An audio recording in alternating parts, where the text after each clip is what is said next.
Oh, this is my reading of one of E F Benson's stories from his Night Terrors collection, and this particular story is called The Temple. Frank Ingleton and I had left London early in July with the intention of spending a couple of months at least in Cornwall.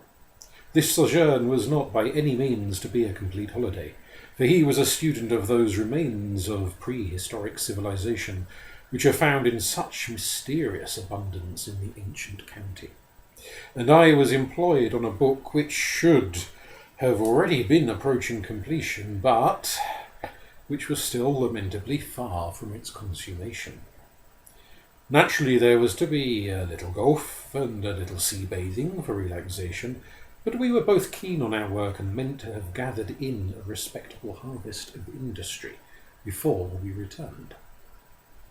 The village of St. Caradox, from all accounts, seemed likely to be favourable to our projects, for there were remains in the neighbourhood which had never been thoroughly investigated by any archaeologist, and its position on the map, remote from any of the more celebrated holiday centres, promised a reasonable tranquillity. It supplied also the desirable relaxations. The clubhouse of a pleasantly hazardous golf course stood at the bottom of the hotel garden, and 5 minutes' walk across the sand dunes among which the holes were placed led to the beach. The hotel was comfortable and at present half empty, and fortune seemed to smile on our undertakings. We settled down, therefore, without further plans. Frank meant before he left to visit other parts of the county, but here, within a mile of the hotel, was that curious circle of monoliths, like some Stonehenge in miniature, known as the Council of Penrith. It had always been supposed, so Frank told me, that it was some place of druidical worship. But he distrusted the conclusion and wanted to study it minutely on the spot. I went there with him by way of an evening saunter on the second day after our arrival. The shortest way was along the sand dunes and thence up a steep grassy slope, on to the ploughed stretches of the uplands. In that warm, soft climate, the wheat was in full ear and beginning already to turn ripe and tawny. A very narrow path led across these cornfields to our destination, and from far off one could see the circle of stones, 4 to 5 feet high, standing there black and austere against the yellowing grain. Though all the country round was in cultivation, no plough had furrowed the interior of the circle, and inside was the ancient turf of the downs, short and velvety, with patches of thyme and harebells. It seemed odd. A plough could have passed backwards and forwards between the monoliths, and a half-acre of land have been made fruitful. "But why isn't it ploughed?" I asked. "Oh, you're in the land of superstition and ancient sorceries," he said. "These circles are never touched nor made use of. And do you see the path across the fields by which we have come passes round it? It doesn't run across it. There it goes again on the far side, pursuing the same line after making the detour." He laughed. "The farmer of the land was up here this morning when I was making some measurements," he said. "He went round it, I noticed, and when his dog came inside after some interesting smell, he called it back and cuffed it and rapped out, 'Come out of there, that there, and never do you go within again.'" "But what was the idea?" I asked. "Something clings to it, some curse, some abomination. They think, no doubt, that, just as the archaeologists do, that the place has been a druidical temple where dreadful rites were performed and human sacrifices made. But they are all wrong. This was never a temple at all. It was a council chamber, and the very name of it, the Council of Penrith, confirms that. No doubt there was a temple somewhere about. Dearly should I like to find it." It had been hot work climbing up that steep, slippery hillside from the village. and we sat down within the circle, leaning our backs against two adjacent stones. And as we sat and rested, Frank explained to me the grounds of his belief.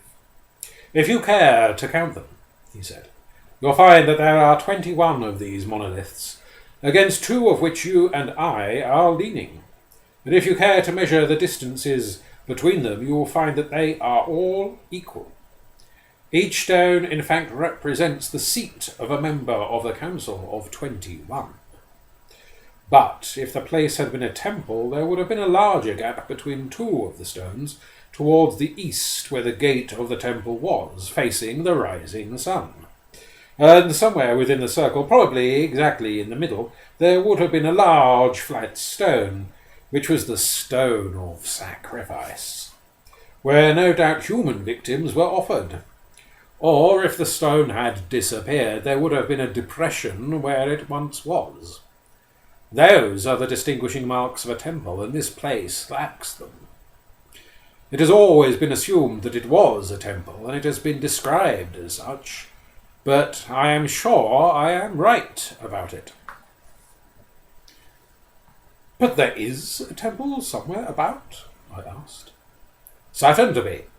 If any of these prehistoric settlements was large enough to have a council hall, it would certainly have had a temple, though the remains of it have very likely disappeared. When the county was Christianized, the old religion, if you can call it a religion, was reckoned an abomination, and the places of worship were destroyed, just as the Israelites destroyed the groves of Baal. But I mean to explore very thoroughly here. There may be remains in some of those woods down there. This is just the sort of remote place where the temple might have escaped destruction." "And what was the ancient religion?" I asked. "Very little is known about it. It certainly was a religion not of love, but of fear. The gods were the blind powers of nature, manifesting themselves in storms and destruction and plague, and had to be propitiated with human sacrifices. And the priests, of course, dealt in magic and sorcery.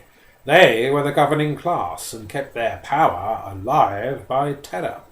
If you offended them, as likely as not you would be sent for and told that the gods required your eldest son as a blood offering next midsummer day at sunrise, when the first beams of morning shone through the eastern gate of the temple.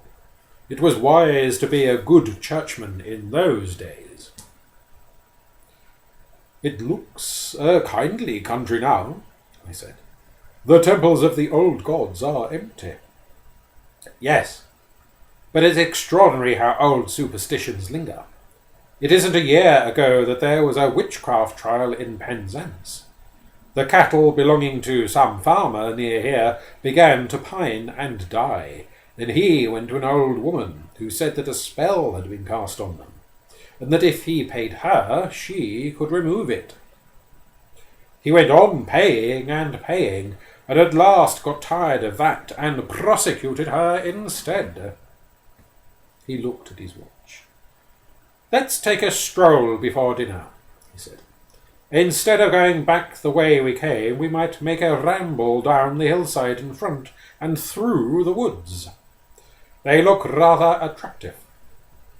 "And may conceal a pagan temple," said I, getting up. We skirted the harvest fields and found a path leading through a big fir wood that climbed up the hillside. The trees were of no great growth as regards height, and the prevalent wind from the southwest to which they stood exposed had combed and pressed their branches landwards, but the foliage of the treetops was very dense, making a curious sombre twilight as we penetrated deeper into the wood. There was no undergrowth whatever below them.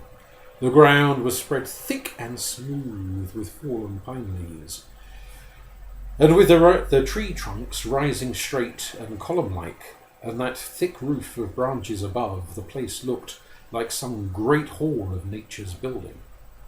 No whisper of wind moved overhead, and so dark and still was it that you might easily have conceived yourself to be walking up the aisle of some walled-in place.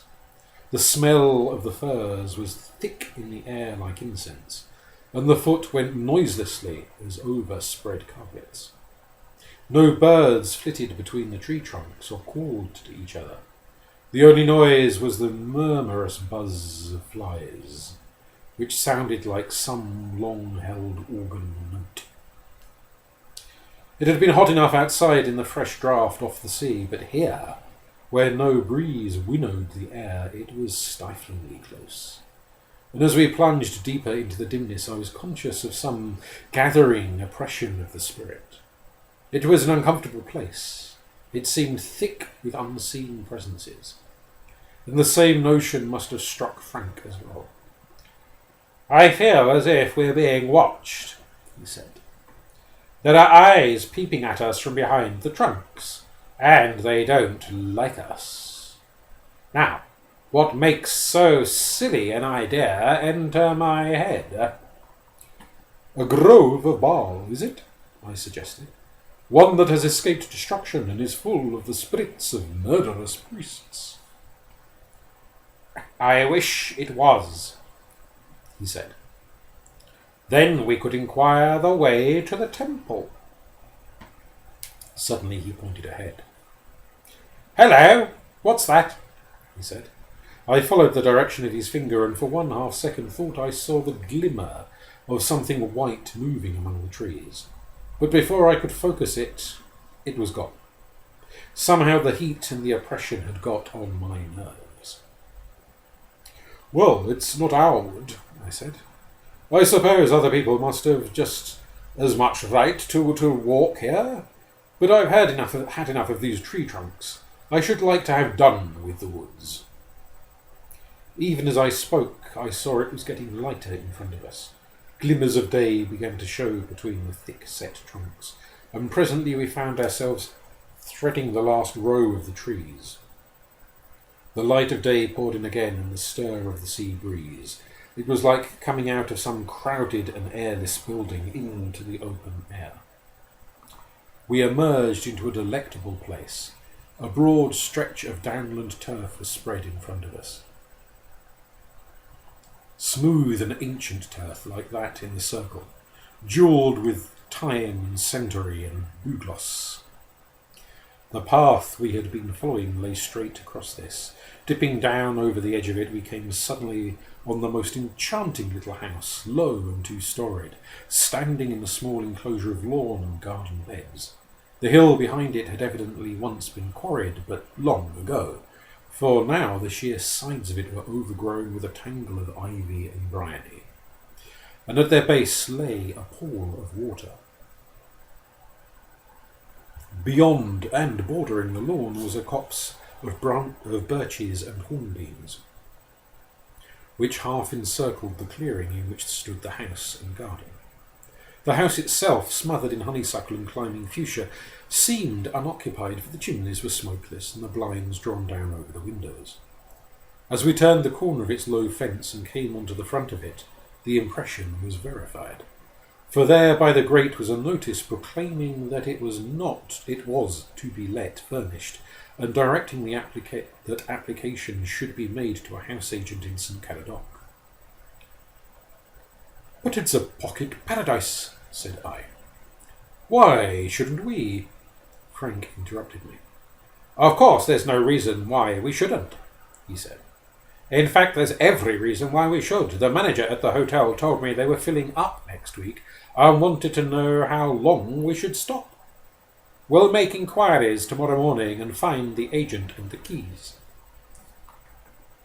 The keys next morning revealed a charm within that came up to the promise of what we had seen without. And, what was as wonderful, the agent could provide our staff as well. This consisted of a rotund and capable Cornish woman, who, with her daughter to help, would arrive early every morning and remain till she had served our dinner, and then go back to her cottage in St. Caradoc. If that would suffice us, she was ready to be in charge as soon as we settled to take the little house. It must be understood, however, that she would not sleep there. Without making any further inquiries, the assurance that she was a clean and capable cook and competent in every way was enough. and 2 days afterwards we entered into possession.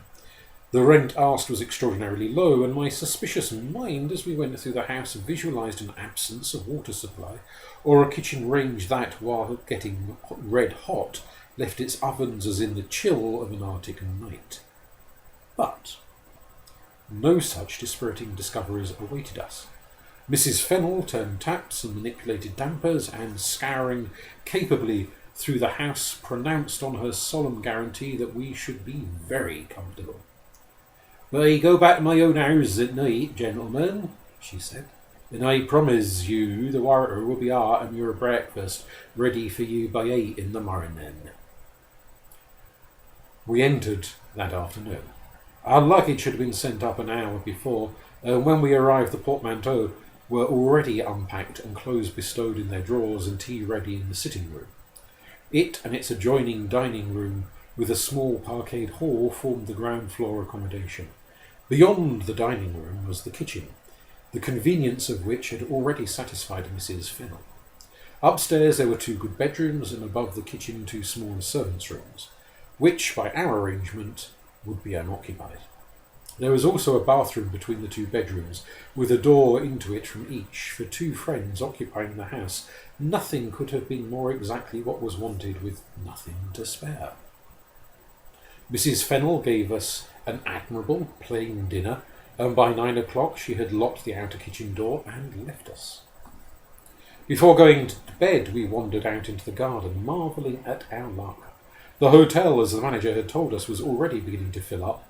The dining room tonight would have been a cackle of voices, the sitting room crowded, and surely it was a wonderful good exchange to be housed in this commodious little tranquillity of a place, with our own unobtrusive establishment that came at dawn and left at night.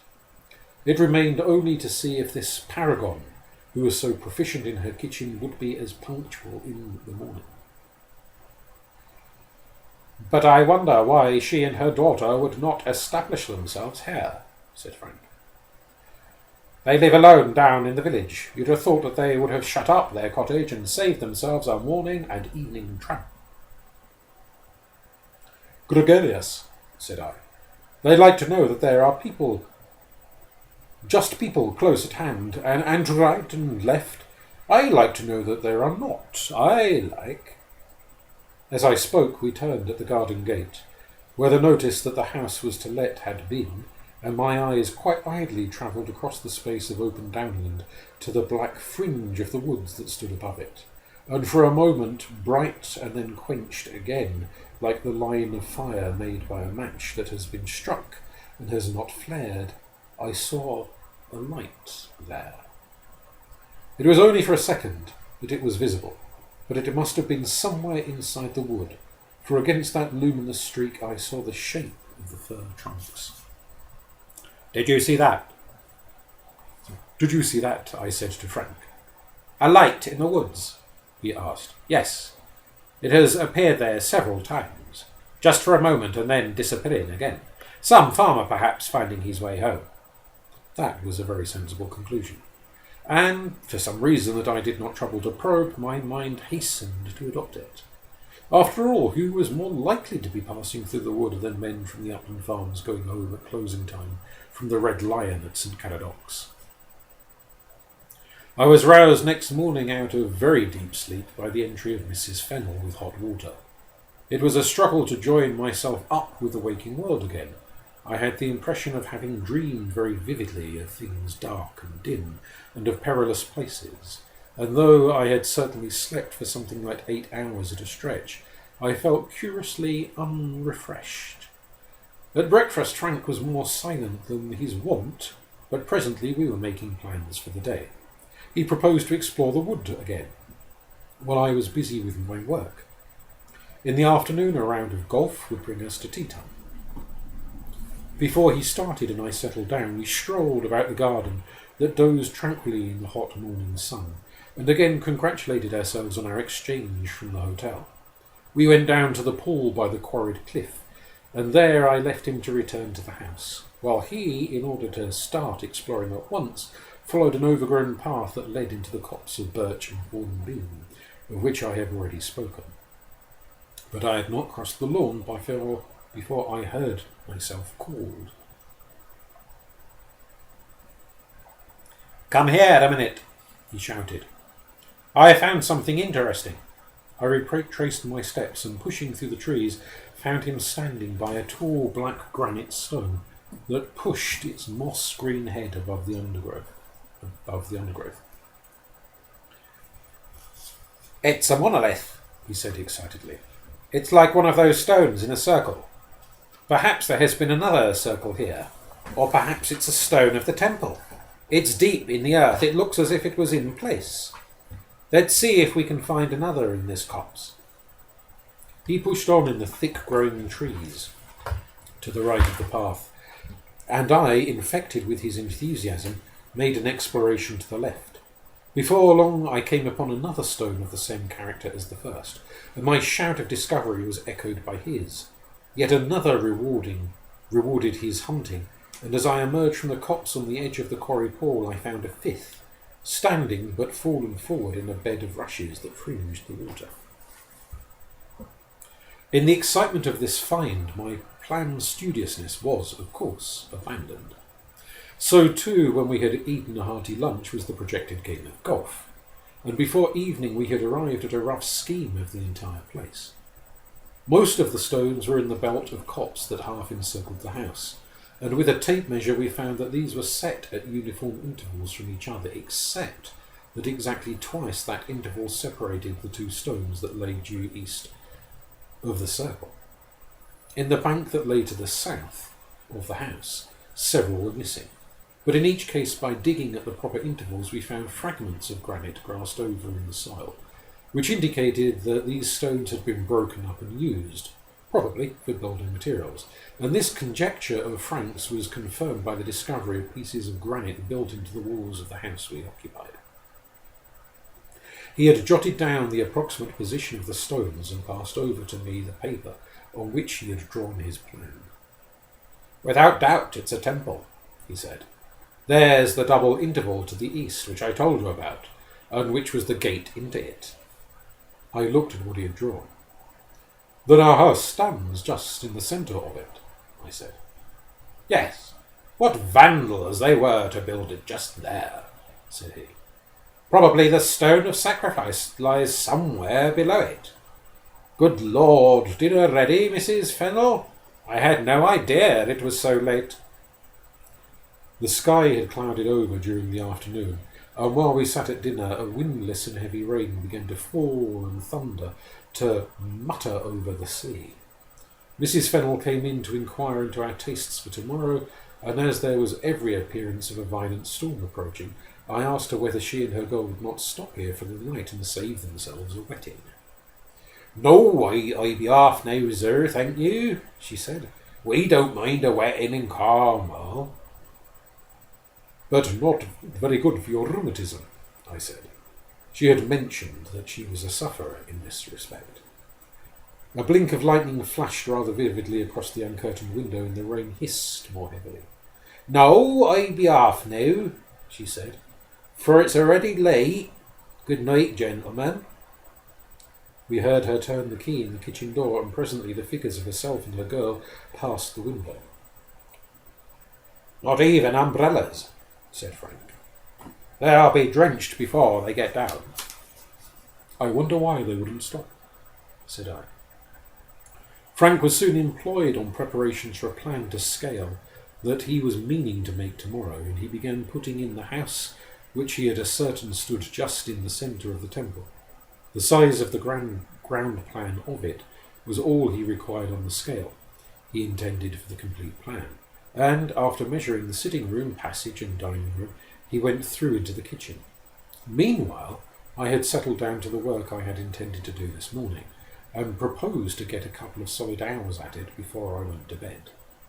It was rather hard to get the thread of it again, and for some time I floundered with false starts and erased sentences, but before long I got into better form, and was already happily absorbed in it, when he called me from the kitchen.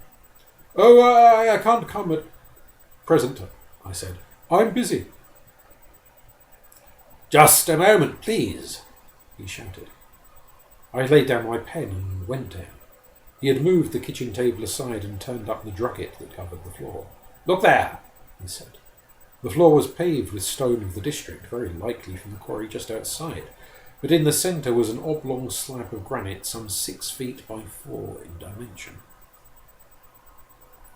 "That's a whacking big stone," I said. "Odd of them to have been at the trouble of putting that there." "They didn't," said he. "I'll bet it was there when they laid the floor." Then I understood. "The stone of sacrifice?" I asked. "Rather. Granite and just in the centre of the temple. It can't be anything else." Some sudden thrill of horror seized me. It was on that stone that young boys and maidens, torn from their mothers' arms and bound hand and foot, were laid while the priest, with one hand over the victim's eyes, plunged the flint knife into the smooth white throat, sawing through the tissue till the blood spurted from the severed artery. In the flickering light of the candle Frank carried, the stone seemed wet and darkly glistening. And was that noise only the rain volleying on the roof, or the beating of drums to drown the cries of the victim? "It's terrible," I said. "I wish you hadn't found it." Frank was on his knees by it, examining the surface of it. "I can't say I agree with you," he said.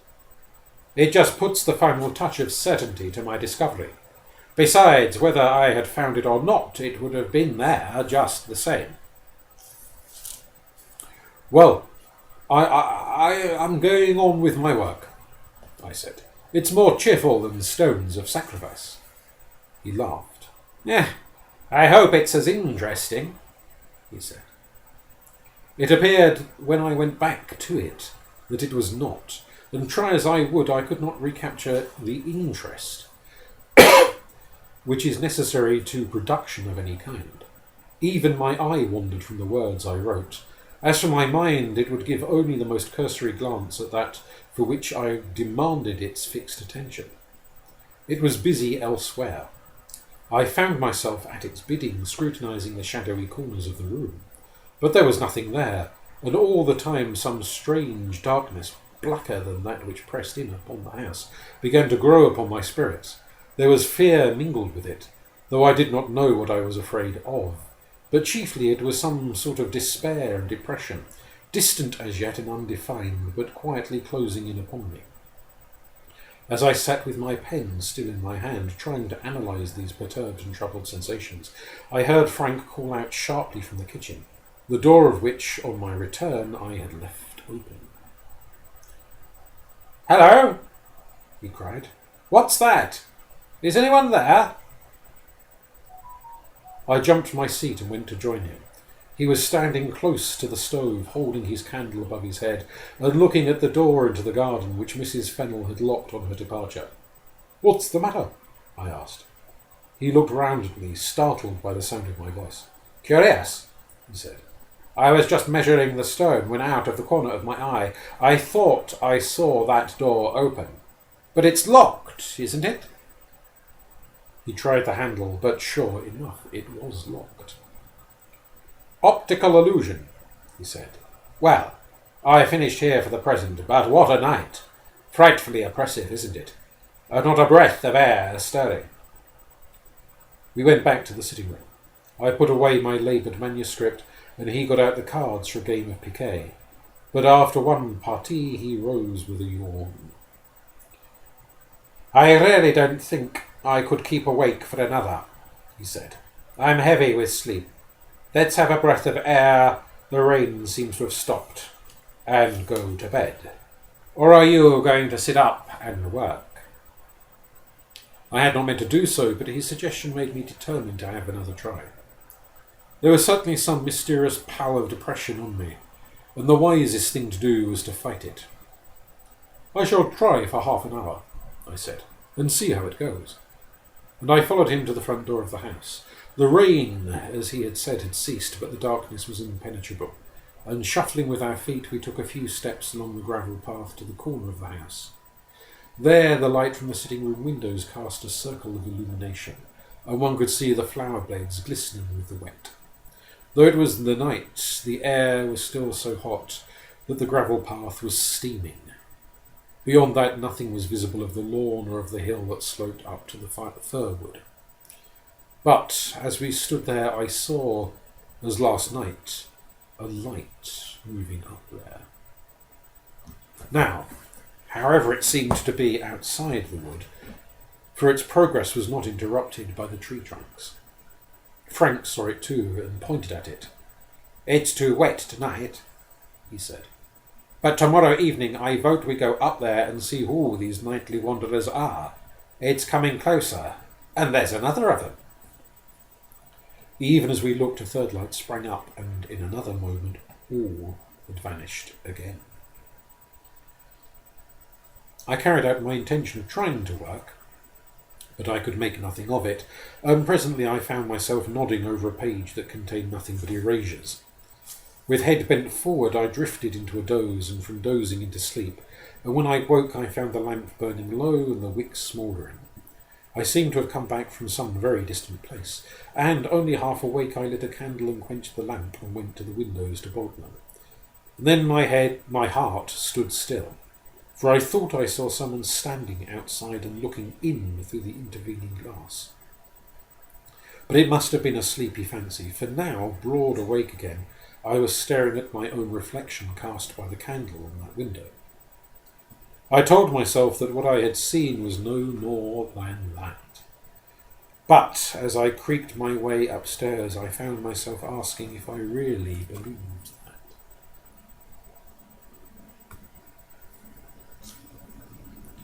As I dressed next morning, after another long but unrefreshing night, I began puzzling over a lost memory, to which I had tried to find the clue yesterday.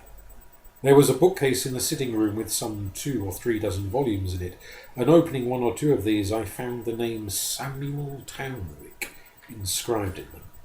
I knew I had seen that name not so many months ago in the daily press, but I could not recapture the connection in which I had read it.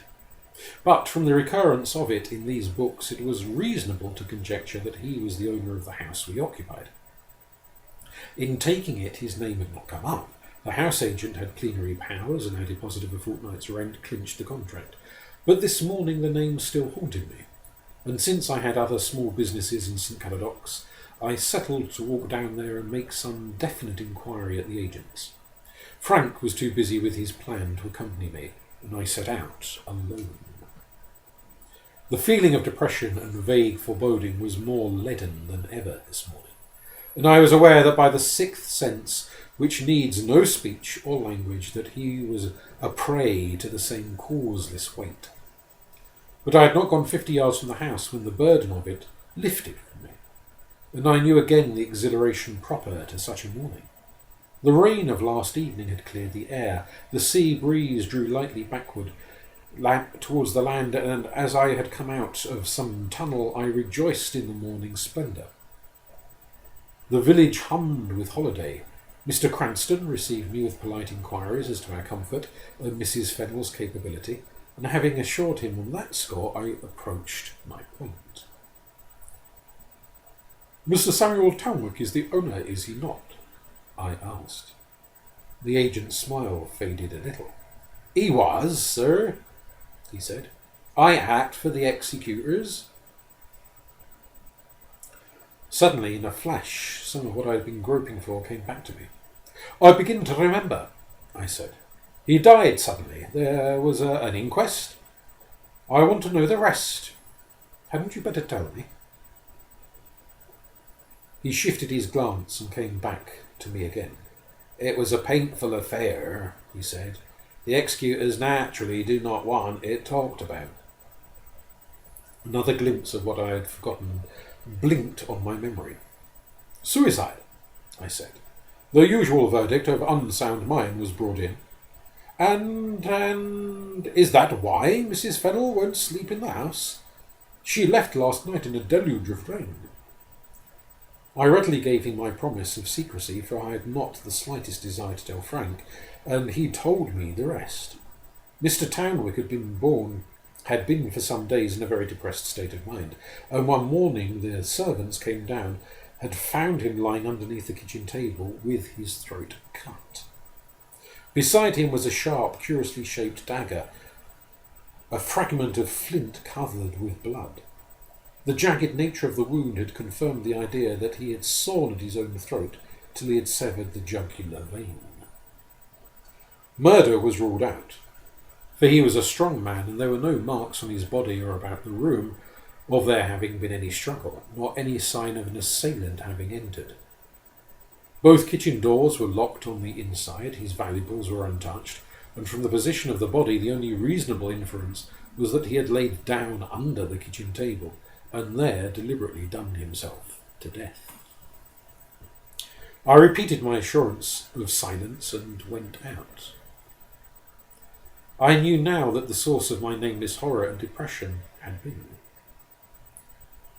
It was no haunting spectre of Townwick that I feared. It was the power, whatever that was, which had driven him to kill himself on the stone of sacrifice. I went back up to the hill. There was the garden blazing in the July noon, and the sweet tranquillity of the place was spread abroad in the air. But I had no sooner passed the copse and come within the circle than the dead weight of something unseen began to lay its burden on me again. There was something here, horrible and menacing and potent. I found Frank in the sitting room. His head was bent over his plan, and he started as I entered. "Hello," he said. I've made all my measurements, and I want to sit tight and finish my plan today. I don't know why, but I feel I must hurry about it and get it done. I've got the most awful fit of the blues. I can't account for it. But anyhow, occupation is the best thing. Go into lunch, will you? I don't want any." I looked at him and saw some indefinable change had come over his face. There was terror in his eyes that came from within.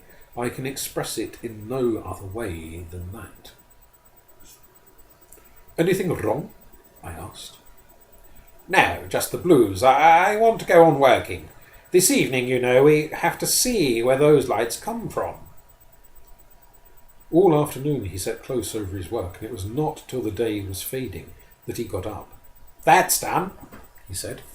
"Good Lord, we have found a temple and a half, and I am horribly tired. I shall have a snooze till dinner." The invasion of fear beleaguered me.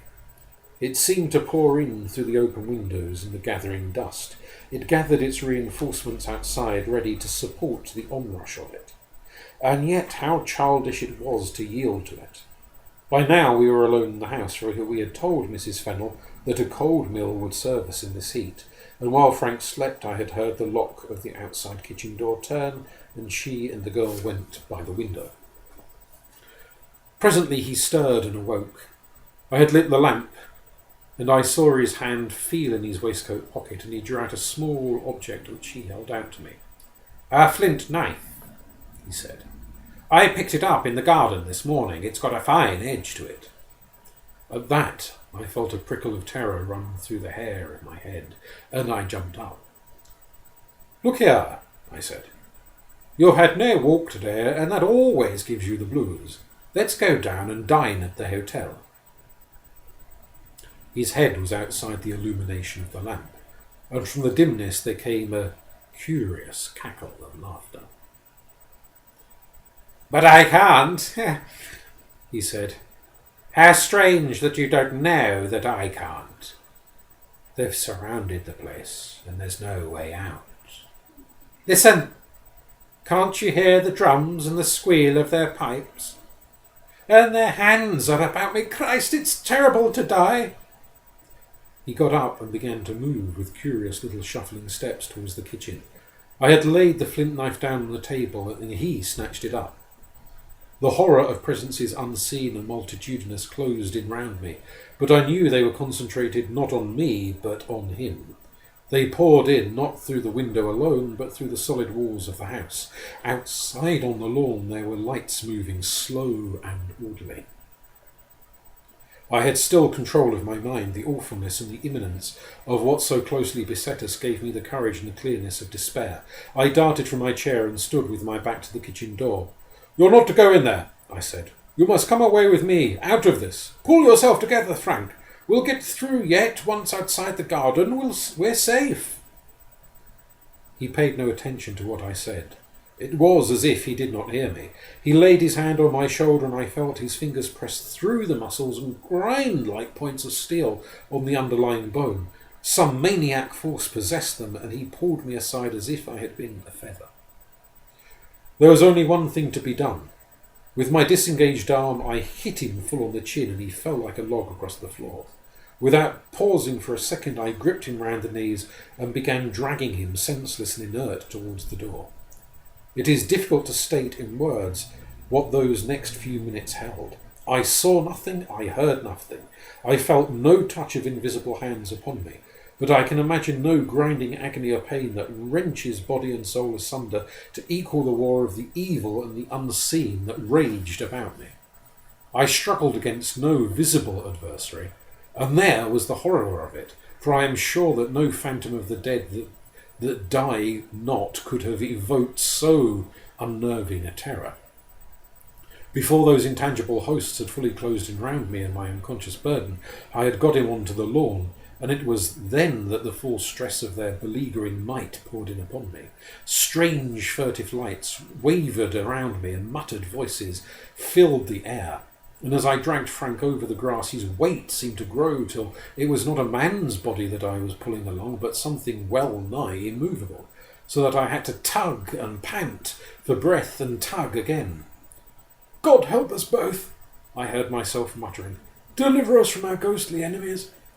And again I tugged and panted for breath. Close at hand now was the ring of enclosing copse, where the stones of the circle stood, and I made one final effort of concentration, for I knew that my spirit was spent and soon there would be no power of fight left in me at all. "In the name of the holiest and by the power of the highest," I cried aloud, and waited for a moment, gathering what dregs of strength was still left in me. And then I leaned forward and the strained sinews of my legs were slackened as the weight of Frank's body moved after me. And I made another step and yet another, and we had passed beyond the copse and out of the accursed precinct. I knew no more after that. I had fallen forwards half across him, and when I regained my senses he was stirring, and the dew of the grass was on my face. There stood the house, with the lamp still burning in the window of the sitting room, and the quiet night was around us, with a clear and starry heaven.